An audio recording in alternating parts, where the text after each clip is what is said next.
그라디오에서 점차적으로 제공하는 컴포넌트들이 늘어나고 있습니다. 그 중에서 오디오 그리고 비디오에 대해서 제공하는 컴포넌트들을 살펴보도록 하겠습니다.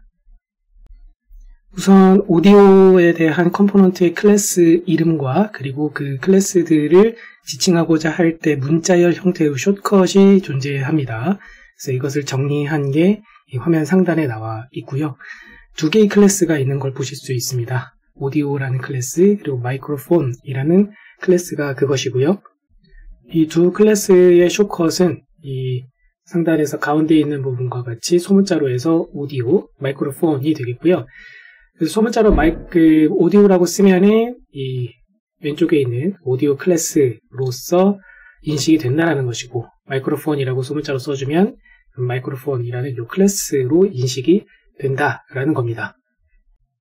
샘플 코드를 한번 보도록 할게요. 보시면 reverse audio라는 함수를 하나 만들었고, 바로 이 함수가 데모의 대상이 되는 함수라고 볼 수가 있겠습니다.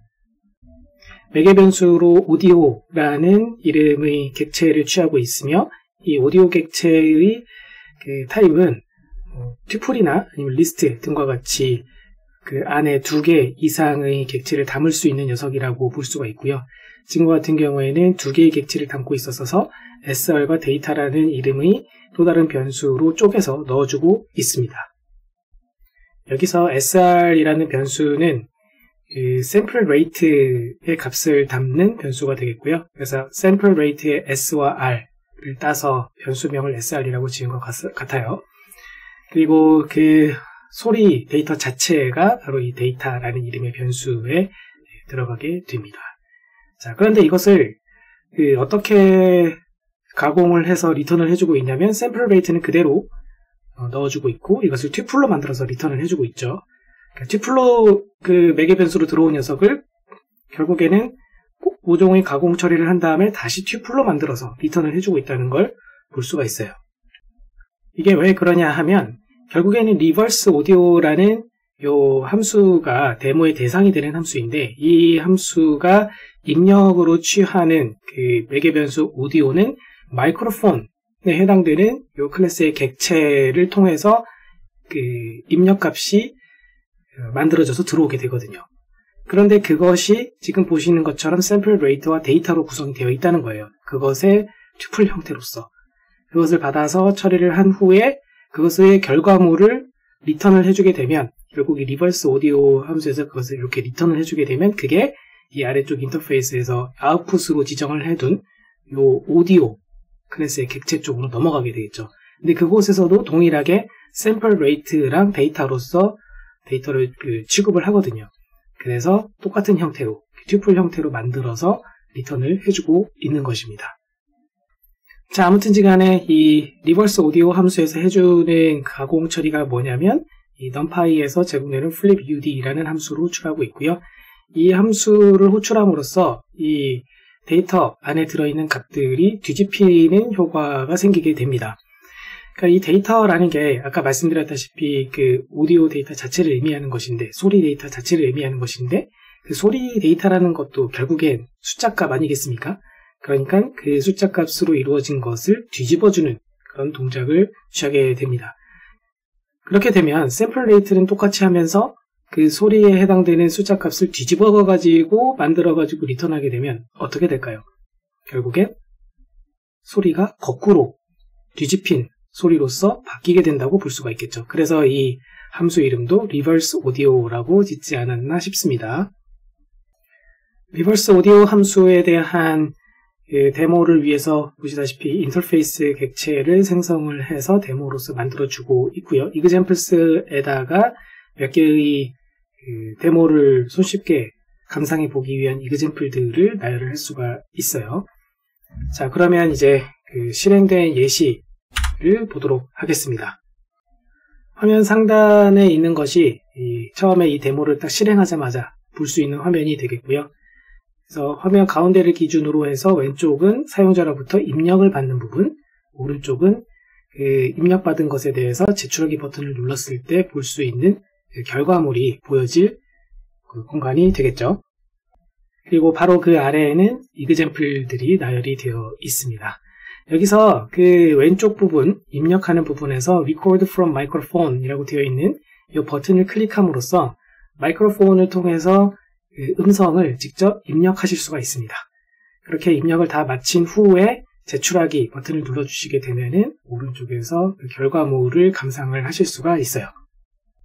만약에 나는 직접 리코딩을 하는 것이 귀찮다, 혹은 마이크로폰이 없어서 이렇게 직접 리코딩하는 게 불가능하다, 그런 경우에는 이 이그젬플 중에서 골라서 한 개를 클릭을 해주시면 됩니다. 자, 직접 녹음을 하셨건 아니면 이 이그젬플 중에 하나를 고르셨건 간에 어쨌든 그 실행을 하시게 되면은 화면 하단에 있는 것처럼 왼쪽에 이렇게 그 입력된, 리코딩된 그 소리에 대해서 플레이어블한 형태로서 보여지게 되고요. 오른쪽에서도 똑같이 플레이어블한 형태로서 보여지게 됩니다. 만약에 입력한 소리 데이터가 피아노와 같은 그런 악기를 사용해서 도, 레, 미 이렇게 건반을 누른 그런 소리가 들어갔었다면 오른쪽에서는 반대로 미, 레, 도라는 그런 형태로 뒤집힌 소리가 플레이가 될 것입니다. 다음으로 살펴볼 것은 비디오입니다. 비디오에 대한 클래스 이름과 숏컷도 정리가 되어 있습니다. 비디오 혹은 플레이어블 비디오라고 써주실 수가 있겠고요. 샘플 코드를 보도록 할게요. 샘플 코드에서는 video identity라는 함수를 제공을 하고 있고, 아주 초간단 함수죠. 입력이 들어오면 그냥 그대로 리턴을 해주는 그런 단순한 함수입니다. 데모를 위해서 인터페이스 객체를 생성하고 있고요. video identity라는 함수를 지정했고, 입력으로 취하는 것은 비디오 클래스의 객체를 사용을 하고 있으며, 결과물을 보여줄 때에는 playable video라는 것을 사용을 하고 있습니다. 자, 그런데 재미있는 부분은 이 도큐멘트에서는 playable video라는 게 이렇게 가운데 이런 언더바가 없이 그냥 플레이어블 비디오라고 소개가 되어 있음에도 불구하고 이 예시로 제공된 코드에서는 플레이어블과 비디오 사이에 언더바가 존재하고 있는 걸 볼 수 있어요. 실제로 테스트를 해보면 플레이어블 비디오라고 붙여서 쓴 것도 잘 되고, 이렇게 언더바를 삽입한 버전도 잘 됩니다. 그래서 둘 중에 아무거나 골라서 사용을 하시면 될 것 같습니다. 데모를 실행을 하면 이 화면 상단에 보이는 것과 같이 처음에 보여지게 되겠고요. 왼쪽이 인풋이고 오른쪽이 아웃풋이죠. 여기 이그젬플도 있고요. 여기서 이그젬플을 클릭을 해서 바로 손쉽게 데모를 테스트하실 수도 있고, 아니면 원하는 비디오를 올려서 해보고 싶다 그러면은 드래그 앤 드랍으로 이곳에다가 업로드를 하시던지 클릭을 해가지고 그 경로명을 입력해서 업로드를 하실 수도 있습니다. 자, 아무튼 비디오를 업로드해서 제출하기를 누르게 되면 화면 하단에 있는 것처럼 왼쪽에도 오른쪽에도 똑같은 비디오가 플레이어블하게 객체로서 만들어진 것을 보실 수가 있게 됩니다. 자, 여기까지 해서 오디오와 비디오 컴포넌트에 대한 소개를 간략하게 마쳤고요. 그라디오의 최고의 장점은 그 심플리시티, 단순함인 것 같습니다. 정말 사용하기가 편하게 잘 만들어져 있고요. 하지만 개인적으로 지금 그 그라디오의 아킬레스건, 최고의 민감한 부분이자 약점이 있다면 도큐멘테이션일 것 같습니다. 도큐멘테이션에 잘못된 정보들도 있고 정리가 좀 잘 안 된 부분들도 있어서요. 아직 트라이얼 앤 에러를 많이 해가면서 탐구를 해볼 부분이 많이 있는 것 같습니다. 하지만 그럼에도 불구하고 앞으로 좀 기대가 되는 그런 툴이라는 것은 분명한 것 같습니다.